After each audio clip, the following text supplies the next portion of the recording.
आइए हेलो बच्चों, आइए देखते हैं कक्षा 8 की विज्ञान पाठ्य पुस्तक का पहला पाठ। पहला अध्याय है फसल उत्पादन एवं प्रबंधन। ये भाग नंबर 2 है। इसमें पाठ के में देखेंगे प्रश्न उत्तर। पहला ही प्रश्न निकालते हैं इसी के साथ। तो पाठ्य पुस्तक का पहला प्रश्न देखिए। उचित शब्द छांटकर रिक्त स्थानों की पूर्ति कीजिए। तो पहला क है, एक स्थान पर एक ही प्रकार के बड़ी मात्रा में उगाए गए पौधों को कहते हैं। तो इस खाली स्थान में आएगा फसल। ख, फसल उगाने से पहले प्रथम चरण में मिट्टी की होती है, तो तैयारी होगी मिट्टी की। ग, क्षतिग्रस्त बीज जल की सतह पर खालिस्तान लगेंगे, तो खालिस्तान रहेगा तैरने। गड़ी,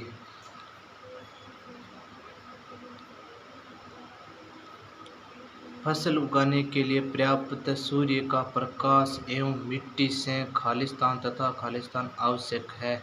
तो पहले खालिस्तान में पोषक तत्व है, दूसरे में आएगा जल। पहले में पोषक तत्व है, दूसरे में जल। अगला नंबर 2 प्रश्न देखते हैं। 2 को देखिए ध्यान से सभी बच्चों। 2 है, कॉलम ए को बी कॉलम से आपको मिलान करनी है। तो हम पहले मिलान करते हैं। खरीफ की फसल है, तो आपको बतानी है खरीफ की फसल क्या है। तो खरीफ की फसल है धान एवं मक्का, तो हम 1 नंबर को ई से मिलाते हैं। रबी की फसल है, तो इसको मिलाते हैं हम डी से। तो गेहूँ, चना और मटर। रासायनिक उर्वरक है, तो रासायनिक उर्वरक क्या है, यूरिया एवं सुपर फास्फेट। कार्बनिक खाद है, तो कार्बनिक खाद है पशु अपशिष्ट, गोबर, मूत्र एवं पादप अवशेष। यह सब कार्बनिक आपके खाद है। नंबर 3 देखते हैं बच्चों ये प्रश्न। निम्न के दो उदाहरण देने हैं, आपको सबको बताने हैं। तो पहला प्रश्न, खरीफ की फसल है, तो खरीफ की फसल क्या क्या है। खरीफ की फसल है धान, मक्का। अगला रबी की फसल है, तो रबी की फसल है गेहूँ, चना। इससे अगला प्रश्न निकालते हैं नंबर 4। 4 प्रश्न देखिए। निम्न पर अपने शब्दों के एक पैराग्राफ तैयार कीजिए। तो पैराग्राफ लिखिए। पहला है मिट्टी तैयार करना, दूसरा बुआई और तीसरा है निराई और 4 नंबर थ्रेशिंग। तो पहले देखते हैं मिट्टी तैयार करना।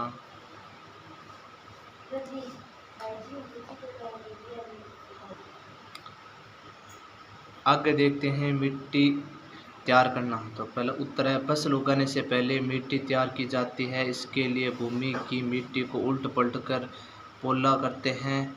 इससे जड़ें भूमि में गहराई तक जा सकती है। यह प्रक्रिया जुताई कहलाती है। इसे हल चलाकर करते हैं। ढीली मिट्टी के छिद्रों में उपस्थित वायु से फसल के पौधे की जड़ें शोषण के लिए पर्याप्त मात्रा में ऑक्सीजन भी प्राप्त कर लेती है।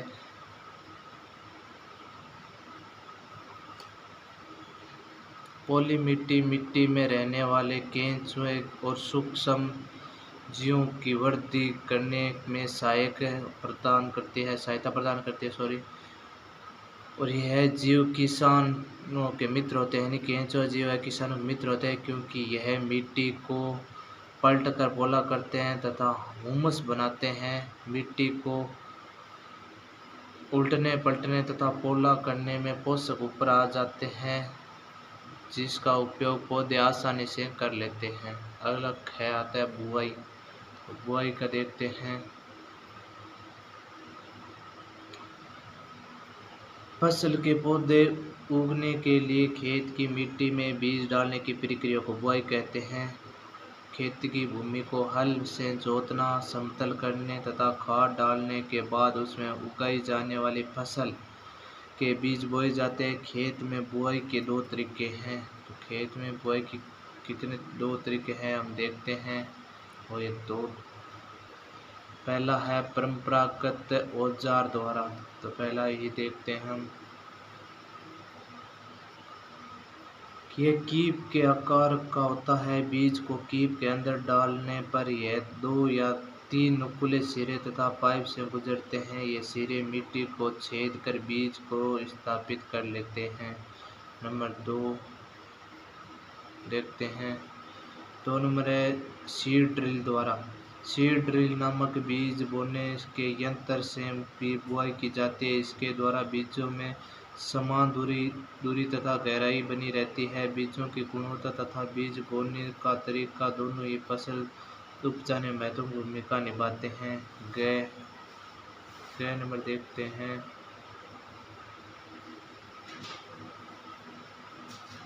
नंबर है निराई। खेत में से खरपतवार हटाने को निराई कहते हैं। निराई खेतों में आवश्यक है क्योंकि खरपतवार जल पोषक जगह और प्रकाश के स्पर्धा कर फसल की वृद्धि पर प्रभाव डालते हैं। निराई का कार्य खुरपी या हेरों की सहायता से करते हैं। पौधे में पुष्पन एवं बीज बनने की प्रक्रिया से पहले खरपतवार पौधों को हाथ से जड़ सहित उखाड़कर अथवा भूमि के निकट से काटकर समय समय पर हटा दिया जाता है। यह कार्य खड़ी फसल वाले खेतों में किया जा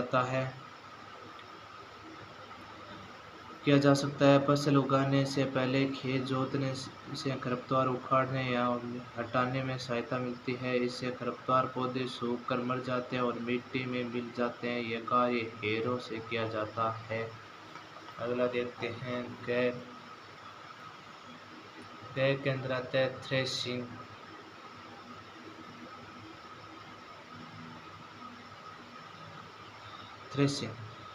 काटी गई फसल बीजों अथवा दाने को भूसे से अलग किया जाता है। यह कार्य थ्रेशिंग कहलाता है। आजकल थ्रेशिंग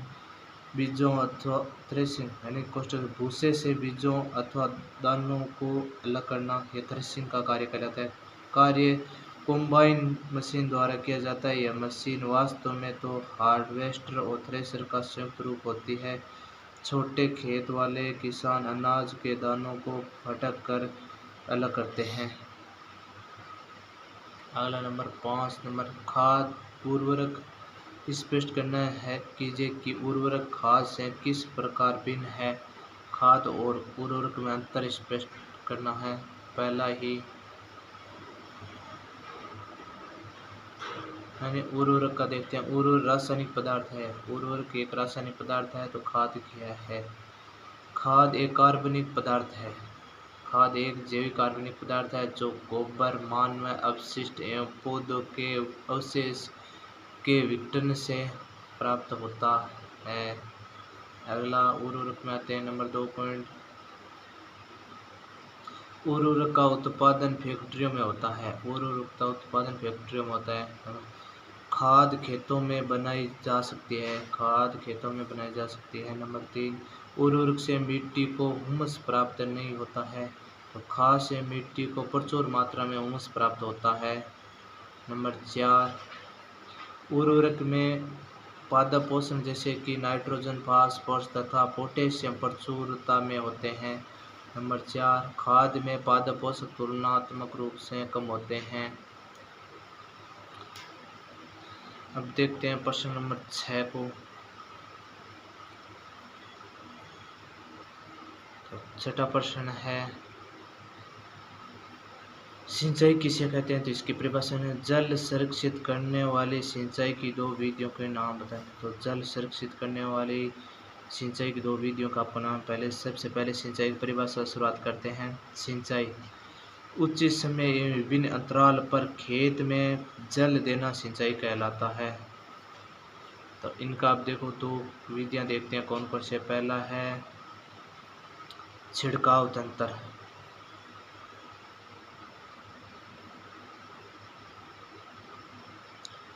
इस विधि का उपयोग असमतल भूमि के लिए किया जा सकता है जहां पर जल कम मात्रा में उपलब्ध है। पाइपों के ऊपरी सिरों पर घूमने वाले नोजल लगे होते हैं। ये पाइप निश्चित दूरी पर मुख्य पाइप से जुड़े होते हैं। जब पंप की सहायता से जल मुख्य पाइप में भेजा जाता है तो वह घूमते हुए नोजल से बाहर निकल जाता है और इसका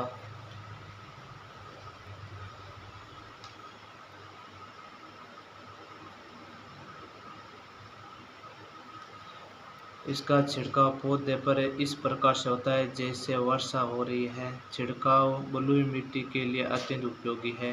नंबर 2 पॉइंट आता है ड्रिपल तंत्र। तो ड्रिपल तंत्र को देखते हैं। ड्रिप तंत्र देखो, इस विधि में जल बूंद बूंद के करके पौधों की जड़ों में गिरता है। फलदार पौधे, बगीचों एवं वृक्षों को पानी देने का यह सर्वोत्तम तरीका है।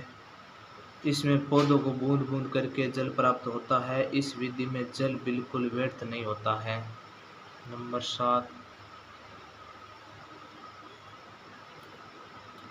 यदि गेहूं को खरीफ ऋतु में उगाया जाए तो क्या होगा, चर्चा कीजिए। उत्तर है, यदि गेहूं को खरीफ ऋतु में उगाया जाए तो वे नहीं उगेंगे, क्योंकि उन्हें उगने के लिए अधिक जल की आवश्यकता होती है। वर्षा ऋतु में जल की प्रचुरता में बीज नष्ट हो जाते हैं। तो खरीफ को खरीफ की फसल में उगाया जाता है। इसको हम खरीफ गेहूं की फसल को रबी की ऋतु में उगाया जाए, खरीफ की नहीं उगाया जाए, क्योंकि इसमें पानी की ज़रूरत है कम रहती है। ज़्यादा नहीं, ज़्यादा पानी से बीज नष्ट हो जाएगा। नंबर 8 देखते हैं।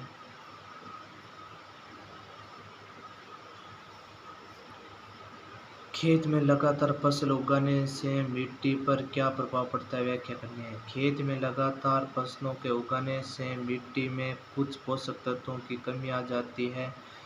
इससे मिट्टी की उर्वरता कम हो जाती है। इस क्षति को पूरा करने के लिए किसान खेत में खाद डालता है और पर्याप्त खाद से पौधे कमज़ोर हो जाते हैं।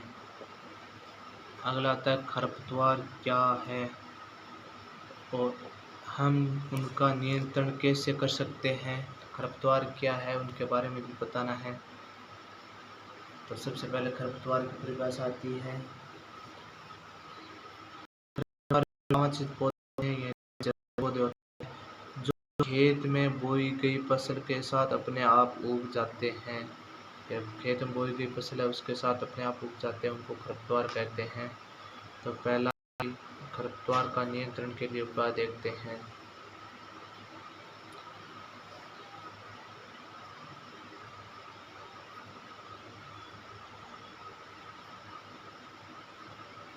खरपतवार नियंत्रण, इसके लिए खेत की निराई करते हैं। इस प्रक्रिया में ऐसे पौधों को खेत में से हटा देते हैं। खरपतवार हटाने के लिए निम्न विधियों काम में लेते हैं। तो पहला है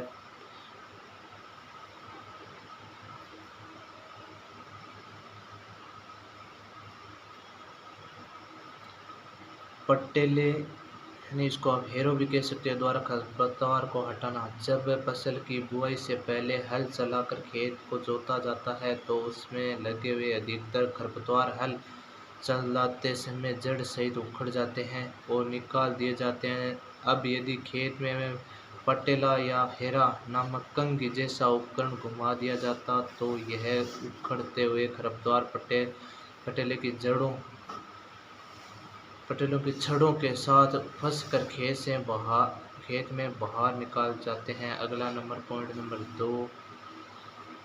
2 नंबर देखिए, रासायनों के उपयोग से। तो इसको देते हैं, खरपतवार को नष्ट करने के लिए 2,4-D जैसे रासायनों का छिड़काव कर दिया जाता है। इससे खरपतवार पौधे मर जाते हैं किंतु फसल को कोई हानि नहीं होती है। खरपतवार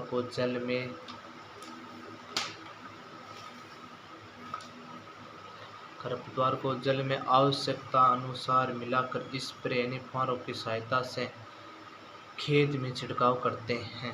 तो अगला प्रश्न आता है, नंबर 10 को देखना है।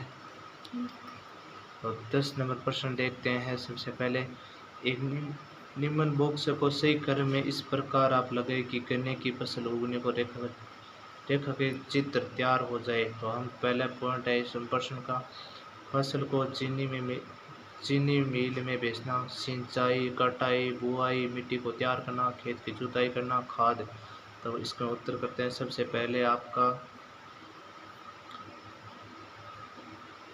पहले हम क्या करेंगे, मिट्टी को सबसे पहले खेत में खेती करने से पहले मिट्टी को क्या करते हैं, 1 नंबर काम होता है मिट्टी तैयार करना।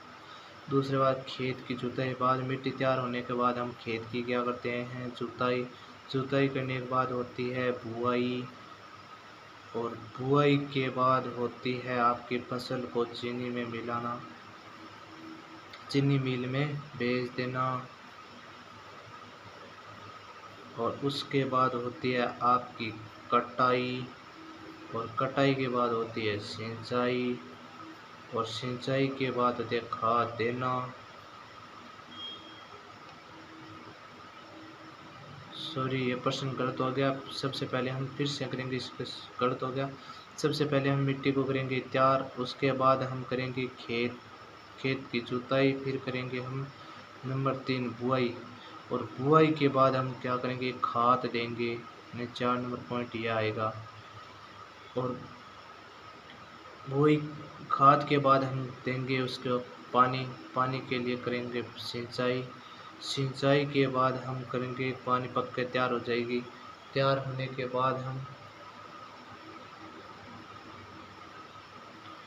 सिंचाई के बाद हम करेंगे, आपकी फसल तैयार हो जाएगी पानी तो कटाई करेंगे, कटाई।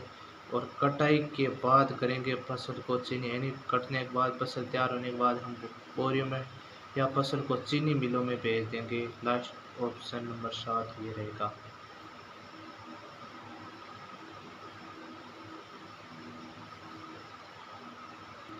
बच्चों इसको देखकर एक बार आप लगा लीजिए अपनी किताब में, आपके सरल हो जाएगा यह प्रश्न।